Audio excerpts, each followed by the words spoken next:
I am going to tell you something you don't know, but that'll be later in the episode. See, people tend to believe they understand why NFL curses exist, often attributing them to a particular moment in time or some random person's actions. But I find those explanations to be pretty common and boring.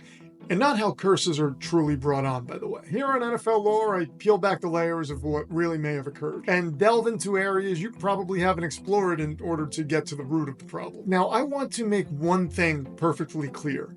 I do not believe the Cleveland Browns are cursed. However, I refuse to discard the possibility that there might be something even more sinister brewing when it comes to Cleveland's decades of misfortune. Now, this may come as a shock to some of you, but the Cleveland Browns were once considered a professional football powerhouse. Somewhere along the way, things changed. The once dominant Browns became synonymous with misery and heartbreak. So what happened? Join me as we unravel the unfortunate history of the Cleveland Browns, this time on NFL Lore.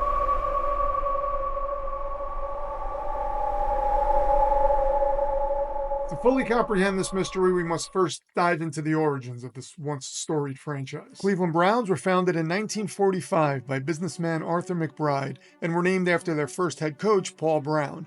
Initially, there was a contest to name the team, and the winning entry was Panthers. On a side note, if the Cleveland Browns would have been named the Panthers, then the Carolina Panthers would have likely been named the Cobras, the Cougars, or the Rhinos, all of which were names that were in contention when the team ultimately decided on Panthers. Now, the reason Panthers wasn't chosen is because someone discovered that the Cleveland Panthers were actually a semi-pro football team from the 1920s. And given that Paul Brown at that point in his career was already considered a football legend, the team was named Browns in his honor. Now, Cleveland was a city rich with sports tradition. And in 1945, the city lost its NFL team, the Cleveland Rams, to the city of Los Angeles. So Cleveland fans needed a new team to rally behind. Enter the Browns, a beacon of hope for a football-hungry city. Now, the Browns didn't just play football. They dominated it. Under Paul Brown's innovative leadership, they won all 4 AAFC championships from 1946 to 1949. When the AAFC folded in 1949, the Browns were one of 3 teams to join the NFL, the other 2 being the San Francisco 49ers and the Baltimore Colts. And by the way, joining the NFL did not slow the Browns down. In their very first year, 1950, they won the NFL championship, cementing their status as the team to be reckoned with in professional football. And then Cleveland went on to win 2 more championships in the 1950s, one in 1954 and another in 1955, and boasted legendary players such as Otto Graham, Marion Motley, and Jim Brown, who you probably know went on to become one of the greatest running backs in NFL history. But the winds of change began to blow in the 1960s, however. But before we get to that, don't forget to like this video and subscribe to this channel if you haven't already, and leave a comment below telling me something about yourself that you have never told anyone. I will not repeat it, I promise. You can trust me. So in 1961, the Browns were purchased by successful businessman Art Modell, setting the stage for one of the most controversial decisions in NFL history. Remember Paul Brown, Cleveland's legendary coach and the man the team was named after? Yeah, in 1963, Paul Brown fired him. Now, in the spirit of fairness, he did have reasons for doing this. I'm not saying I agree with the reasons, but he did have reasons. See, Paul Brown, given his legendary status in the league, was used to having complete control over the team's operations. However, Modell, being the team's owner, thought it was time to do things a little differently. So a power struggle ensued, leading to increasing tensions between the two. The team's performance had also started to decline around the time Modell took over, and reports emerged of strained relationships between Paul Brown and his players, including star running back Jim Brown. Inevitably, Modell decided a new direction was needed, so he showed Paul Brown the door. And as you can probably imagine, the decision did not sit well with fans. But their anger was quickly doused as the Browns immediately found success under their new head coach and won the 1964 NFL championship. This victory was a testament to the resilience of the team and its ability to overcome adversity. And it also highlighted the sheer genius of Art Modell. Well, maybe in his own mind. See, unfortunately for him and the people of Cleveland, 1964 was the last time the Browns would ever taste that level of glory. The 1970s and 80s for the Cleveland Browns were a mismatch of everything from bad to mediocre to kinda good, but not good enough. The team had notable players during this time, such as quarterback Brian Sipe, who won the NFL MVP in 1980, and Ozzie Newsome, one of the greatest tight ends of all time, who would go on to become one of the greatest general managers of all time. We'll get more into that later. Still, the team could not figure out how to get back to that ultimate level of success. And we saw more inconsistency from the Browns from the early to mid-90s. Then in 1995, Art Modell decided to deliver a death blow to the people of Cleveland by moving the team to Baltimore. For the first time in over 50 years, the people of Cleveland were without a professional football team. This move was not only controversial, but it was also deeply traumatic for what was a very rabid and loyal fan base. I mean, the Browns were the cornerstone of Cleveland's identity, and their sudden departure felt like a betrayal. But again, Modell did have his reasons for moving the team. Cleveland Stadium, for one, was old and outdated and wasn't generating enough revenue compared to some of the more modern stadiums. So Modell sought public funding in an effort to improve the stadium. The city of Cleveland did propose a $175 million stadium renovation plan to Modell, which he basically deemed insufficient. And this likely happened because, well, the man had options. Enter the sinister city of Baltimore. Well, they're not really sinister, but it just sounds good. Baltimore, who had lost the Colts to Indianapolis in 1984, were hungry for an NFL team. And Baltimore officials offered Modell an attractive package, including a new state-of-the-art stadium, now known as M&T Bank Stadium, along with substantial financial incentives. Modell took the deal, and the Baltimore Ravens were born. By the way, as part of the negotiations to move the team, the city of Cleveland, Modell, and the NFL all came to an agreement which stipulated that the Browns' name, colors, logo, and history would remain in Cleveland, ensuring the team's legacy would not be lost. Also, due to backlash from Cleveland city officials and the Browns fan base, this new team would inherit the Browns' name, colors, and history, effectively making it a continuation of the original franchise. And people say the NFL does not care. If you're watching this, Roger Goodell, I would make a great spokesman for the NFL. Just putting it out there. Anyway, in 1999, like a phoenix from the ashes, the Cleveland Browns were reborn. But unlike a phoenix, they've been pretty lackluster. Achieving 10 or more wins only 3 times, and even enduring a winless season in 2017. And going through quarterback after quarterback after quarterback after quarterback. It's been rough. Now that you know the history, let's get to the root of the evil. As far as curses are concerned, it's easy to point to a specific event and say that's where the curse originated. And in the case of Art Modell, the general consensus is he did 2 things that may have brought upon a curse.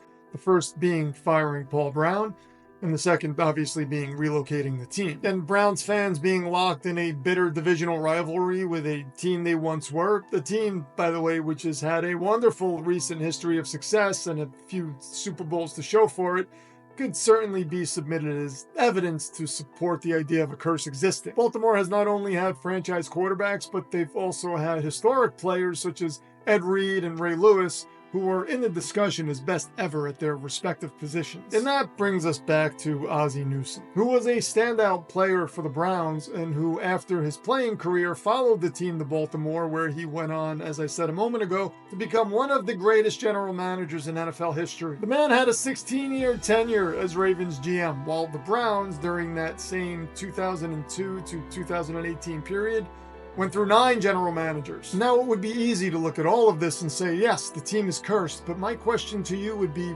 then what led to this curse? One cannot simply point to an action by a person and say, yes, that's what caused the curse, not without having real evidence that would make that statement true. And that statement can never be true, because a human being simply making a decision is not enough to curse anyone or anything. And if you disagree with that statement, I implore you to go back and watch the very first episode of NFL Lore, which I will link above my giant head. In that episode, I focus on the curse of the Detroit Lions and go in depth on how curses come about. So if Art Modell's actions did not curse the team, what is responsible for their misfortune? Well, I have a theory, and I can sum up that theory in one word: Hellmouth. And before you write this off as ridiculousness, let's explore the idea of Hellmouth. Buffy the Vampire Slayer is a fictional show where supernatural scenarios unfold in the fictional town of Sunnydale, California, which happens to sit atop a Hellmouth. For those unfamiliar with Buffy, she's essentially a girl with superpowers enabling her to battle demons and vampires. And she does this under the guidance of her watcher Giles, who is basically what Mr. Miyagi was to Daniel LaRusso in The Karate Kid. A Hellmouth is a focal point of mystical convergence, a portal to hell enabling dark forces to enter our world. Needless to say, towns with Hellmouths experience intense supernatural activity and bizarre occurrences. In the series finale of Buffy, when Buffy and her gang of Scoobies succeed in closing the Sunnydale Hellmouth, Giles mentions casually that There's another one in Cleveland. now of all the places in the world that he could have mentioned, why Cleveland? Was this just a throwaway line, or was there something more to it? I want you to remember that some of these entities or spirits, whatever you want to call them, they like to leave clues just out in the open.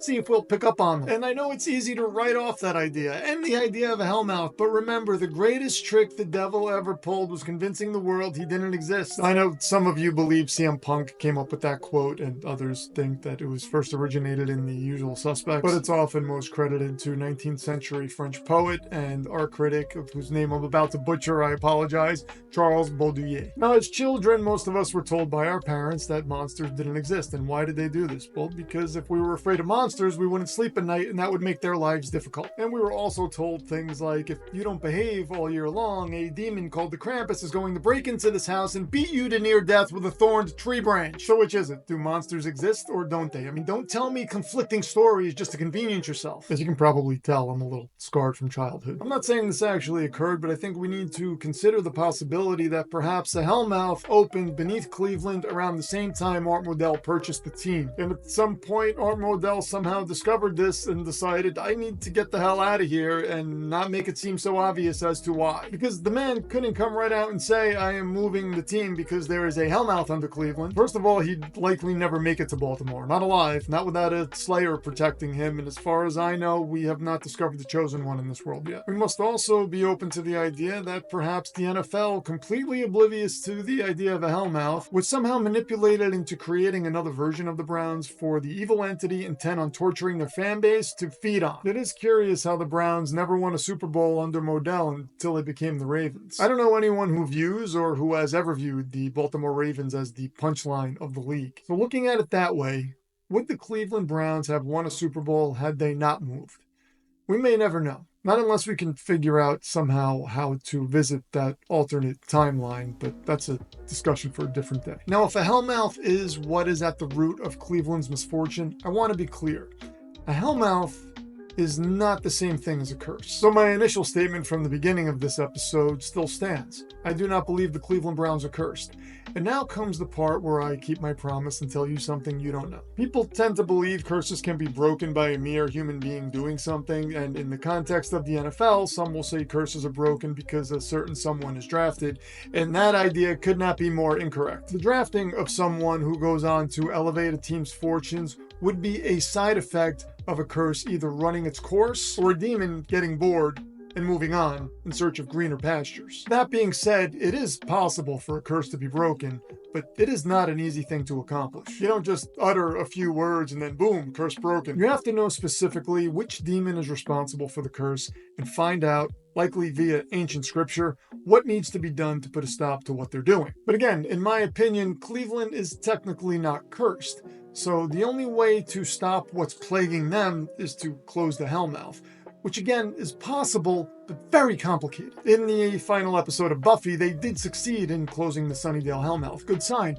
But they needed everything from an ancient mystical weapon to an amulet combined with a sacrifice. And I mean, you can't just go to Home Depot and get these things. And even though they did succeed in closing the Sunnydale Hellmouth, Giles knew another Hellmouth existed in Cleveland. To my knowledge, in the comic book continuation of the story, that Hellmouth still stands, as it apparently does in our reality. So it's not a copy and paste answer when it comes to how to close a Hellmouth. And not to concern you, Cleveland fans, but I would argue that either the Hellmouth itself or whatever emerged from the Hellmouth that is plaguing you is getting even stronger. And fairly recent events have led me to that conclusion. Not long ago, the Browns drafted Baker Mayfield first overall, who many believed fit the city like a glove and would be the savior. And Baker had some success. But another quarterback from that same draft, Lamar Jackson, who was taken later in the first round, has proven to be far and away better than Baker and fits the mold of a franchise quarterback. A franchise quarterback that the Browns have sorely lacked since their reemergence. And who does Lamar play for again? That's right, the Baltimore Ravens, or as I like to call them, the former Cleveland Browns. And to add further insult to injury, the Browns traded a haul to move off Baker and bring in Deshaun Watson, who, I mean, based on what we saw from Baker in Tampa last season, are we even sure Deshaun is better than Baker? I mean, Joe Flacco ran that offense pretty efficiently last season. You mean to tell me Baker couldn't have done better than Flacco? And who did Joe Flacco win a Super Bowl with again? That's right, the former Cleveland Browns. Again, these entities love to do things like this. They not only stick the dagger in you, but they twist and twist and twist until it breaks off inside of you. By the way, Lions fans who believe the Detroit curse is broken because the Lions made it to the NFC Championship game, I would kindly point out the fashion in which they lost that game. Big early lead, nonsensical fourth down attempts, heartbreak, sorrow. These entities are malicious and cunning. Always remain vigilant. As a fan of what I believe may be a cursed franchise myself, the New York Jets, I too forget sometimes to practice what I preach and must remind myself time and again that the only way to know for certain if a curse is broken is to witness your team hoist the Lombardi Trophy. Simply reaching the big game does not break the curse. And yes, I will get to the Jets situation at some point, but I need to just prepare myself mentally before I start to unpack that. Anyway, comment below on which team or strange NFL phenomenon you would like me to research and address in a future episode. And until next time, stay curious.